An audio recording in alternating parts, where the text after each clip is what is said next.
ഒരു രാഷ്ട്രീയ പ്രശ്നത്തെ മതവർഗീയ പ്രശ്നമാക്കി മാറ്റാനാണ് BJP ശ്രമിക്കുന്നത്. ഇതൊരു പൊളിറ്റിക്കൽ ഇഷ്യൂ ആണ്. പൊളിറ്റിക്കൽ ഇഷ്യൂ എന്ന് പറയുമ്പോൾ ഭരണഘടനയിൽ പറഞ്ഞതിന് വിരുദ്ധമാണ് വന്ദേ മാതരം പൂർണ്ണമായും സർക്കാർ പരിപാടിയിൽ അവതരിപ്പിച്ചാൽ.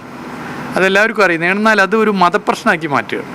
ഹൈന്ദവ മതവിശ്വാസികളിൽ നല്ലവരായ യഥാർത്ഥ മതവിശ്വാസികളാകെ മതവിശ്വാസത്തെ അല്ലെങ്കിൽ അതിൻ്റെ ഭാഗമായുള്ള രീതികളെ മൊത്തം എല്ലാവരിലും, എല്ലാ മതവിശ്വാസികളിലും മതരഹിതരായിട്ടുള്ള ഇന്ത്യയിലെ മതനിരപേക്ഷ സമൂഹത്തിലാകെ അടിച്ചേൽപ്പിക്കുന്നതിനെതിരാണ്. എല്ലാവരും സ്നേഹവും സഹവർത്തിത്വവും ഇൻക്ലൂസീവ്നെസ്സുമാണ് ആഗ്രഹിക്കുന്നത്. അപ്പോൾ ഒരു യഥാർത്ഥ മതവിശ്വാസി ഒരിക്കലും അംഗീകരിക്കുന്നതല്ല ഇത് പൂർണ്ണമായും അവതരിപ്പിക്കുന്നത്.